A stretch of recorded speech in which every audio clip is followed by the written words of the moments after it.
तो hi hello friends, I am Rakesh and welcome to our YouTube channel Gems Voice. तो दोस्तों, आज हम लोग बात करने जा रहे हैं लक्षद्वीप के ऊपर। तो दोस्तों, लक्षद्वीप इंडिया का सबसे स्मॉलेस्ट यूनियन टेरिटरी है, मतलब केंद्र शासित अंचल, जो कि डायरेक्ट सेंट्रल गवर्नमेंट के अंडर रहता है और उसको एक लेफ्टिनेंट गवर्नर वहाँ के हेड होते हैं। तो आइए आज हम जानते हैं कि अभी लक्षद्वीप में क्या ऐसी कंट्रोवर्सी चल रही है जिसके ऊपर कि आज हम लोग बात करने वाले हैं, क्योंकि अभी वो कंट्रोवर्सी धीरे धीरे बढ़ रही है और सोशल मीडिया में उसका ज़्यादा से ज़्यादा अभी आ रहा है मेंशन। तो देखते हैं कि आज हमारा क्या डिस्कशन होने वाला है लक्षद्वीप के ऊपर। तो दोस्तों, लक्षद्वीप एक ऐसा आइलैंड जो कि हमारे इंडियन ओशियन के बगल वाले अरेबियन सी में स्थित है और हमारा लक्षद्वीप का कैपिटल है कावरती। और लक्षद्वीप एक बेहद ही खूबसूरत आइलैंड है जो कि हमारे टूरिज्म के पॉइंट ऑफ व्यू से बहुत इम्पोर्टेंट जगह है। तो दोस्तों, अभी कंट्रोवर्सी ये चल रहा है कि एक लक्षद्वीप डेवलपमेंट अथॉरिटी रेगुलेशन 2021 का ये एक ड्राफ्ट आया है पार्लियामेंट में, और जिसके ऊपर की गवर्नमेंट उसके ऊपर डिस्कशन ले रही है, उसके ऊपर डिसीजंस लेने में लगी है और उसको लागू करना चाहती है लक्षद्वीप डेवलपमेंट अथॉरिटी रेगुलेशन को। और ये जो ड्राफ्ट है, ये एक प्रपोज्ड रेगुलेशन है कि एक टाउन्स का डेवलपमेंट हो लक्षद्वीप के आइलैंड्स में। लक्षद्वीप के आइलैंड्स को डेवलप करके वहाँ पे टाउन्स बनाया जाए ताकि टूरिज्म उससे और बूस्ट हो, टूरिज्म को बूस्ट मिले, उसमें हमारे टूरिस्ट ज़्यादा आए, रेवेन्यू जनरेट ज़्यादा हो। अभी लेकिन ये जो रेगुलेशन है, ये प्रोविजन प्रोवाइड करता है for the development of townships, जिससे कि जो लैंड वहाँ पे है वो ज़मीन वहाँ के लोगों से एक्विजिशन होगा, मतलब वहाँ से लोगों से लैंड को लिया जाएगा। जो इवन जो फार्मिंग वाले लैंड्स है वो लैंड को अल्ट्रेशन किया जाएगा या फिर ट्रांसफ़र किया जाएगा। वो जो प्रॉपर्टीज़, वो जो लैंड का जो प्रॉपर्टीज़ है जो कि लक्षद्वीप के जो रेसिडेंट्स हैं उनके नाम पे है, तो वो सब लैंड्स भी ट्रांसफ़र किए जाएंगे जो कि वहाँ के लोगों से वो डायरेक्ट गवर्नमेंट के ऑफिसर्स के पास आ जाएंगे। तो एक सीधे सीधे हम लोग देखें तो ये जो एक्विजिशन है या फिर अल्ट्रेशन है या फिर जो ट्रांसफ़र है, ये एक्चुअली एक तरह से लक्षद्वीप के ज़मीन को डायरेक्ट गवर्नमेंट वहाँ पे इंटरफेयर करके वहाँ पे लैंड को लोगों से ज़बरदस्ती लेके वहाँ से डेवलपमेंट कराएगी, टाउनशिप्स बनाएगी, ताकि लक्षद्वीप भी मालदीव्स की तरह हो जाए, जो कि गवर्नमेंट कह रही है कि हम लोग लक्षद्वीप को मालदीव्स की तरह बनाना चाहते हैं, क्योंकि मालदीव्स अपने टूरिज्म के लिए बहुत ज़्यादा फेमस है और मालदीव्स में टूरिज्म को लेके हमारे बहुत सारे सेलिब्रिटीज़ भी वहाँ पे जाते हैं। इसीलिए मालदीव्स के जैसे लक्षद्वीप को बनाने का ऐसा प्लानिंग किया गया है गवर्नमेंट के द्वारा, जो कि ये हमें गवर्नमेंट के तरफ से सुनने को मिल रहा है। तो और क्या क्या हो रहा है कि जो लोकल्स है वहाँ पे, जो लोकल्स हैं वो लोग गुंडा एक्ट को अपोज कर रहे हैं। तो गुंडा एक्ट क्या है कि गुंडा एक्ट एक्चुअली एक एक्ट है। तो वो एक्ट के अंडर गवर्नमेंट क्या कर सकती है ना कि कोई भी पर्सन को 1 साल तक बिना किसी पब्लिक डिस्क्लोजर कि, मतलब लोगों को बिना पता चले, लोगों में ये बात ना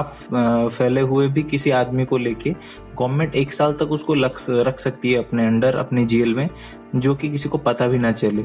तो वो एक्चुअली लोकल्स लक्षद्वीप में वो लोग भी इस गुंडा एक्ट को अपोज कर रहे हैं। तो ये गुंडा एक्ट जो है, जो कि आइलैंड में इंट्रोड्यूस हो रहा है, मतलब जिससे कि गवर्नमेंट कह रही है कि हम लोग इससे जो क्राइम रेट है उसको रिड्यूस करना चाहते हैं। लेकिन जो लोकल्स है वो लोग लोकल्स ये मानते हैं कि लक्षद्वीप में बहुत ही नेग्लिजिबल क्राइम रेट है, जिसके लिए कि गुंडा एक्ट को वहाँ पे अप्लाई करना सही नहीं होगा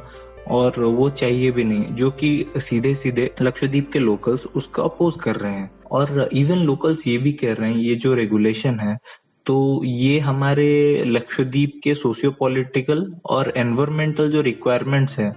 तो ये सबको आउट ऑफ सिंक्रोनाइजेशन कर रहे हैं कि, मतलब सोशियो पॉलिटिकल जो स्टेटस है वहाँ पे लोगों का, तो एक तो वो लोगों से वो छिन जाएगा और गवर्नमेंट जितना ज़्यादा वहाँ पे दखल देगी या फिर जो एनवायरमेंटल इश्यूज जो आएंगी धीरे धीरे, क्योंकि अगर आपको टाउनशिप्स बनाना है तो आपको पेड़ काटने पड़ेंगे, आपको सब कुछ क्लीन करना पड़ेगा वो जगह पे, जो मराइन एनिमल्स हैं या फिर जो वहाँ पे वाइल्ड एनिमल्स रहते हैं, और या फिर वहाँ पे जो लोग वहाँ पे एनवायरमेंट से, मतलब ट्रीज से या फिर कहीं से भी वो लोग कुछ नेचुरल प्रोडक्ट्स बनाते हैं, तो उन लोग का इससे भी बहुत ज़्यादा नुकसान होगा। वो लोग भी अपने जो ट्रेड है उसको मे भी कंटिन्यू नहीं कर सकते।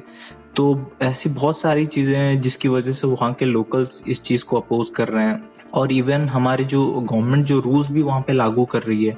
उससे ये चीज़ होने वाला है कि वहाँ पे लिक्विर का अलाउ होने लगेगा। वहाँ पे शराब की दुकानें खुल सकती हैं, वहाँ पे foreign liquor on end of shops दोनों भी खुल सकते हैं। और गवर्नमेंट ये भी कर रही है कि वो आइलैंड पे गवर्नमेंट बीफ को बैन कर रही है, ताकि बीफ को बैन करने का पता नहीं, इसके पीछे का कुछ रीज़न पता नहीं चल रहा है, क्योंकि मोस्टली लक्षद्वीप को शायद अगर जाएंगे तो मे बी फॉरेन टूरिस्ट जाते होंगे, और इंडियन टूरिस्ट अभी तक तो उतने ज़्यादा नहीं जा रहे हैं। अगर फिर भी गवर्नमेंट का ये प्लान है कि इंडियन टूरिस्ट ज़्यादा से ज़्यादा वहाँ पे जाएं, तो मुझे नहीं लगता कि banning of beef on the island is one of the issues, क्योंकि अगर वो गवर्नमेंट करना चाहे तो कर सकती है, लेकिन फिर भी द आइलैंड के जो लोग हैं वो इसके ऊपर प्रोटेस्ट कर रहे हैं कि लिकर के ऊपर, और कि लिकर वहाँ पे अलाउ हो जाएगा तो मे भी प्रॉब्लम होगा, और गवर्नमेंट वहाँ पे बीफ पे बैन करना चाहती है। तो मोटा मोटी देखे तो लोकल्स का यही एक है कि उनकी जमीन छिन जाएगी, या फिर उनका जो लाइफस्टाइल है वो छिन जाएगा, उनका सोशियो पॉलिटिकल जो पहचान है वो छिन जाएगा, और या तो उनकी जो नेचर का जो नेचुरल एनवायरनमेंट जो है लक्षद्वीप में, क्योंकि लक्षद्वीप क्या है ना, आप अगर इंडिया के मैप में देखेंगे तो बहुत छोटे छोटे आइलैंड्स का चेन है। तो अगर लक्षद्वीप का वो जो छोटा छोटा आइलैंड्स है ना, वो सब कोरल आइलैंड्स हैं। तो कोरल्स क्या होता है कि सी में जो प्रोड्यूस होके वो जॉइन होके रॉक जैसे फॉर्मेशन होता है ना, वो से सब ये आइलैंड्स बने हैं। तो जिससे क्या होता है ना कि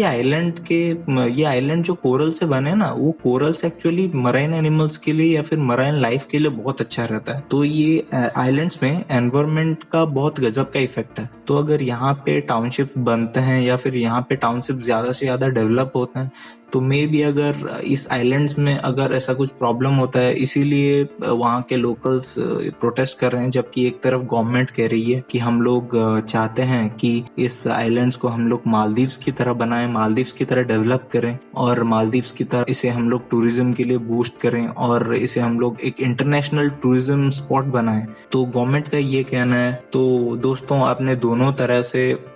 सुन लिया कि गवर्नमेंट के क्या पॉइंट्स हैं, और जो आइलैंडर्स हैं या फिर जो लक्षद्वीप के लोग हैं उनके क्या मांगे हैं या फिर उनके क्या प्रॉब्लम्स हैं। तो आपको क्या लगता है कि कैसे इस चीज का मतलब सॉल्यूशन निकलना चाहिए, या फिर कैसे आपको क्या लगता है कि ये चीज को आप कैसे देखते हैं, या फिर आपको क्या लगता है कि इसमें कौन सही है? तो ये चीज आप मेरे को कमेंट्स में बताएं। और that's all for today, and like, share and subscribe the video. See you till then next video. Bye.